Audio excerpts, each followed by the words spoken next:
Welcome back. Friday the 4th will mark the 1-year anniversary of the passing of Namibia's third head of state, Dr. Hage Geingob. As the day approaches, several events are being organized to honor a man whose influence extended far beyond Namibia's borders. Amongst these events is the launch of a book titled Whispers of Freedom, written by Dr. Audrin Mathe, who had the privilege of working alongside the late Geingob in various capacities. Now, Dr. Mathe joins us in studio this evening to share more about this significant work. Good evening and welcome. Good evening. Thanks so much, Nina. Thank you so much for being here. Absolutely. To start with, Dr. Mathe, I want you just to give us an understanding and some background on your personal relationship with our former president. You know, when you met him, what it was like, knowing him for all these years and seeing him evolve, becoming the president, etc. Give us a brief understanding of your personal relationship with him. I first met him on the 26th of August 1989. That was the time when we campaigned for the independence elections. It's the first time I've ever seen him. Why do you remember that date so clearly? It was Heroes Day, Namibia Day. So that's why I always remember that. Yeah. So we met then, but again, we didn't know each other then.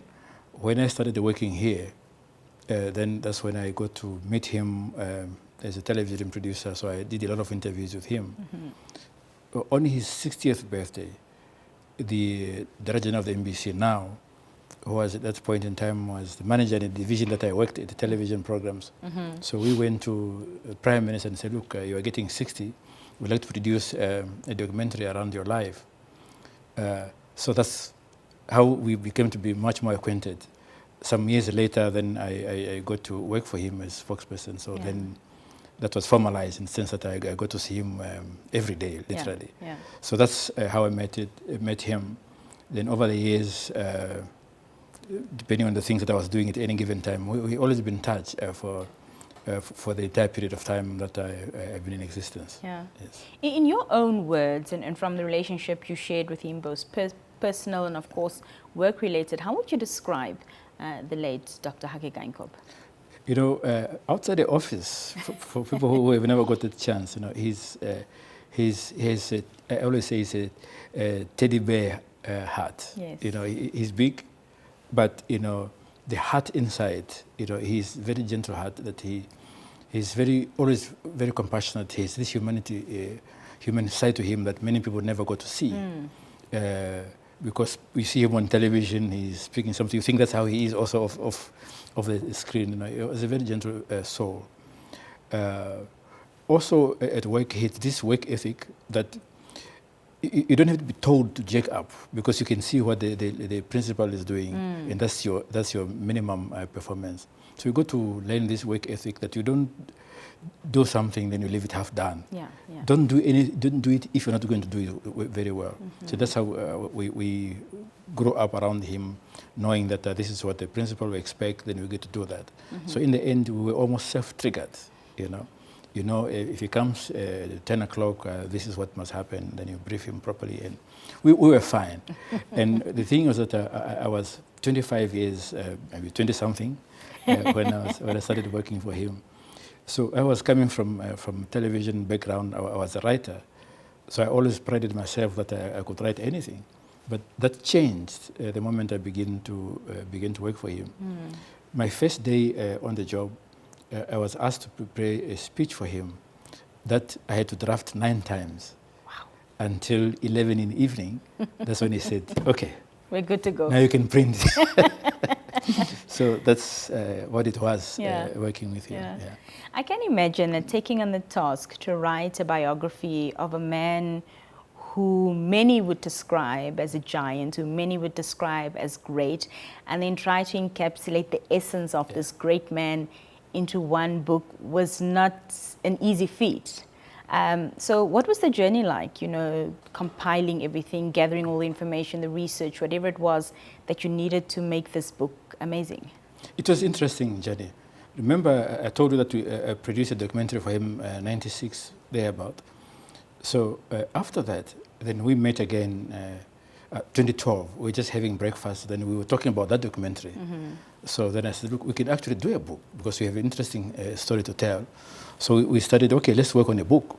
So this journey started in 2012? It started way back. Wow. People think maybe you can't write that book in a year. In a year, right. Unless you really want to make a lot of mistakes. So, but we didn't get to do anything in 2012. He went into the campaign, the Sobo Congress, then he was a candidate for president. The conversation started much more in earnest, say 2020. That's when we were saying, okay, let's make time, as time becomes available, we can sit, we can talk, then I can give you my life. So that's how it went. So the writing itself took about 4 years. President is busy, is out, even when he's here, he's still busy. So, but in between, maybe he's watching football. So come watch football, then you'll put 1 hour aside. So that 1 hour, then you collect data, then you go back and reflect on it. Then from what he says, then you also know where else to follow up. Because he says, I don't remember this, but so-so has much better accurate memory than I do. So again, you talk to that. So whatever is in a book is completely sourced. There's nothing that is written there that I cannot account for who said it. Right. First, there were personal interviews with people that when you read the book, you see. And secondly, my own account, having known him, having worked for him, there are things that you could vouch for and say, I was present when this event happened, and this is the date. And this is where the President and I had back and forth. Then I said, President, no, it wasn't on the 19th, it wasn't in August, I think it's on April. So we have to verify all of that by going into the archive, some of the information that I will have. Then I'll go back and say, yes, President, you are right. No, President, I think I was right, and this is information that I've got. So that was the back and forth. So our last encounter really was maybe a month before he passed away. We had spoken to say, well, let's retreat to Sokopon in December. Then you can then look at everything that you need to ask so that when you leave, then you are good to go. That never got to come because he was getting weaker and weaker all the time. And then all of us know what happens. And that's what informs the launch date of 6th February, really to celebrate his life with an account that is written. This, as far as I know, this is a first account about his life that is written down. Obviously, what you see is snippets of newspaper reports, some of them distorted, some of them exaggerated, and all of that. But this really, it's a unique perspective that constitutes interviews with him, but also people that had known him for a very long time, including Professor Kachivivi. Current president had a look at the facts. In fact, when I met current president now, he had many things to say. And this book really could be thicker if the idea was to write anything that was said by many people. So that was a journey that brings us to the launch next week, Thursday. I know you in different capacities, Dr. Mathe. Author is not one of them, and unless I missed it somewhere. I didn't see it on your LinkedIn either. But I want to know why you decided to make use of that title or give birth to that title with this specific biography. You could have chosen, any other project, but this was the one. Why was that? Well, I've written many things. When I had time those days, I used to write a lot of articles in newspapers. While I was at NBC, my first job was actually a script writer. They should have told you that. I used to write, back then, I can't tell how old you are, but there used to be continuity presenters. So I was responsible for writing what on talent were saying. So I've always been writing my entire life, but I've never written a book, other than my PhD thesis, which is about 334 pages. That's how far I come close to being an author.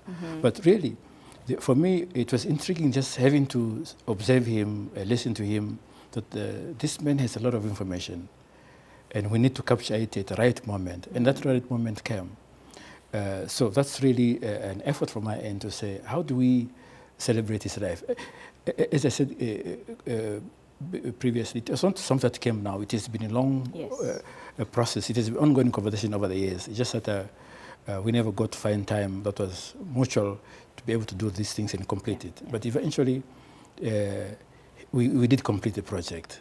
So this is my contribution to Namibian literature, to tell stories from Namibian perspective. You have seen a lot of people come into our country, then they sit here for 3 weeks, then they think, okay, I can write a story about Namibia. They write stories from their perspective. They ignore completely what the natives think about themselves. Right. So this book is ourselves trying to define ourselves so that people understand it from the way we see ourselves. Then from what someone else come in, then they said, okay, we think this is how you speak, this is how you dress. 100%. So that's the idea. Remember, this is the third book of the third president. President Sam Nujoma published his already 2001, 2002.